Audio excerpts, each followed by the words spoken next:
ಮುಖ್ಯಮಂತ್ರಿಗಳು 5 ವರ್ಷ ಪೂರ್ತಿ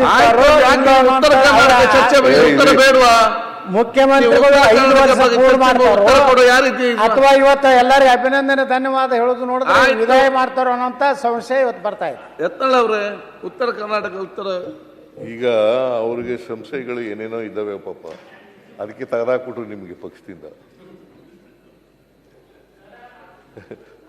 ತೆಗೆದಾಕಿತ್ತು. ಅದಕ್ಕೋಸ್ಕರ ನನಗೂ ಹೊರಗೆ ಹಾಕ್ಯಾರ, ನಿಮ್ಮನ್ನೂ ಹೊರಗೆ ಹಾಕ್ಯಾರ. ಸಂಶಯಗಳ ಮೇಲೆ ಅದ್ರ ಬಗ್ಗೆ ಚರ್ಚೆನೆ ಮಾಡಬೇಡ್ರಿ. ಹೊರಗೆ ಹಾಕದವ್ರಿಗೆ ಏನೂ ಅನ್ಯಾಯ ಆಗೋದಿಲ್ಲ. ನೀವು ಹೇಳಿದ್ರಲ್ಲ,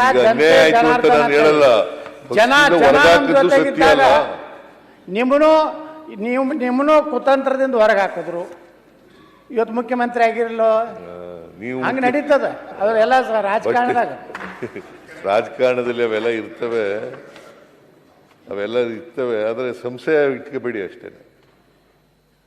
ಸಂಶಯ ಇಟ್ಕೋಬೇಡಕ್ಕೆ ಹೋಗಬೇಡಿ. ಇವತ್ತು ಕ್ಲಿಯರ್ ಆಯ್ತು ಅಧ್ಯಕ್ಷರೇ. ಸಿಎಂ ಸಿದ್ದರಾಮಯ್ಯನವರು 5 ವರ್ಷ ಪೂರ್ತಿ ಮುಗಿಸ್ತಾರೆ ಅಂತ ಸಂದೇಶ. ಅದರಿಂದ ಮಾನ್ಯ ಅಧ್ಯಕ್ಷರೇ, ನೀವು ಅವಕಾಶವನ್ನು ಒದಗಿಸ್ಕೊಟ್ಟಿದ್ದೀರಿ ಚರ್ಚೆ ಮಾಡಲಿಕ್ಕೆ. ಸುಮಾರು 39 ಜನ ಸದಸ್ಯರು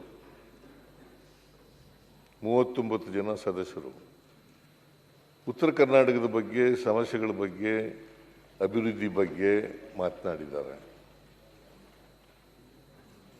ಮತ್ತೆ ನೀವು ಅಂತ ಅವಕಾಶ ಕೊಟ್ಟಿದ್ದೀರಿ. ಅದಕ್ಕೋಸ್ಕರ ನಿಮಗೆ ಧನ್ಯವಾದಗಳನ್ನು ಹೇಳಲಿಕ್ಕೆ ಬಯಸ್ತಾ ಇದ್ದೇನೆ.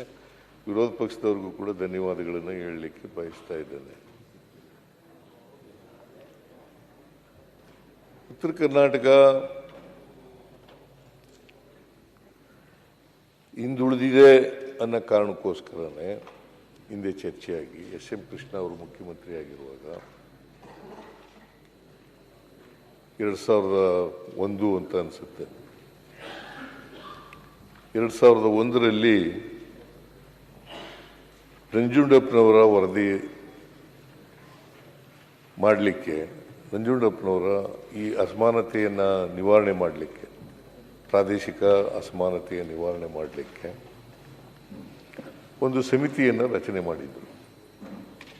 2001 ಅವರು ಅಧ್ಯಯನ ಮಾಡಿ ಇಡೀ ರಾಜ್ಯದಲ್ಲಿರ್ತಕ್ಕಂಥ ಎಲ್ಲ ಜಿಲ್ಲೆಗಳಿಗೂ ಕೂಡ ಪ್ರವಾಸ ಮಾಡಿ ಯಾವ ಜಿಲ್ಲೆ ಹಿಂದುಳಿದಿದೆ, ಯಾವ ತಾಲೂಕು ಹಿಂದುಳಿದಿದೆ,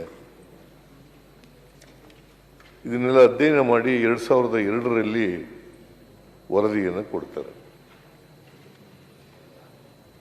ಅವರು ಬಹಳ ಮುಖ್ಯವಾಗಿ ಆ ವರದಿನಲ್ಲಿ ಹೇಳಿರ್ತಕ್ಕಂಥದ್ದು